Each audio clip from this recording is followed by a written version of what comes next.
पिंपरीतल्या हिंजवडीमध्ये एक tempo traveller काल जळून खाक झाला होता। या आगीचं सीसीटीव्ही फुटेज समोर आलं आणि टेम्पो ट्रॅव्हलरला लागलेल्या आगीत चौघांचा होरपळून मृत्यू झालेल्या या प्रकरणामध्ये धक्कादायक माहिती समोर आली। टेम्पोला आग लागली नाही तर चालकानेच आग लावल्याचं तपासात निष्पन्न झालंय।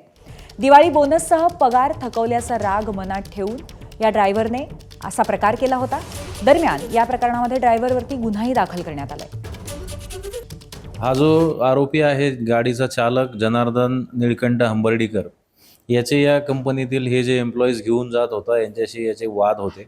यामध्ये विविध कारणं सरळ समोर आलेली आहे। त्याचा पगार थकवला होता, त्याला कामं वेगवेगळी लेबरची कामं दिली जात होती, त्याच्याशी त्याचं ट्रीटमेंट त्याला चांगली दिली जात नव्हती। अशा विविध कारणावरून त्याने रागातून गुन्ह्याचं कृत्य केलेलं आहे।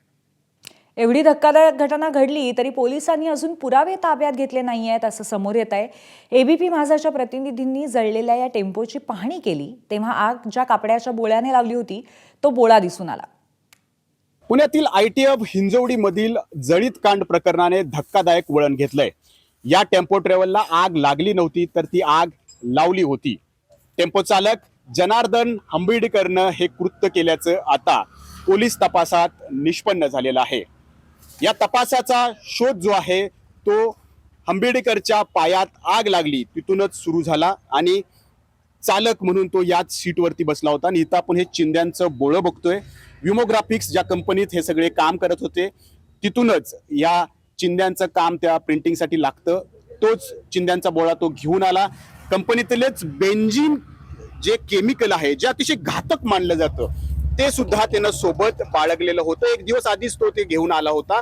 वारजेवरून निघताना तिथल्याच एका पान टपरीतून त्यानं माचीस सुद्धा सोबत घेतली होती आणि गाडी 20 किलोमीटर पुढे आली। कंपनीच्या अर्धा किलोमीटर अलीकडं ज्यावेळेला गाडी आली त्यानं गाडी थांबवली आणि याच बोळ्यावरती बेंझिन केमिकल टाकलं आणि गाडीनं पेटवून दिलं। 3 कर्मचाऱ्यांवरती त्याचा खूप राग होता कारण ते त्याला मजुरासारखी वागणूक या ठिकाणी द्यायचे आणि त्यांनाच मारायचं होतं, परंतु ते यामध्ये बचावले आणि जीव गेला तो या सीटच्या मागे 4 जण जे बसले होते त्या 4 कर्मचाऱ्यांचा यामध्ये जीव गेला। खरं तर आपण समाजामध्ये कुणाशी कशा पद्धतीनं वागतो आणि त्याच्या मनावरती किती परिणाम होऊ शकतो याचा बोध या घटनेतून प्रत्येकानं घेण्याची गरज आहे।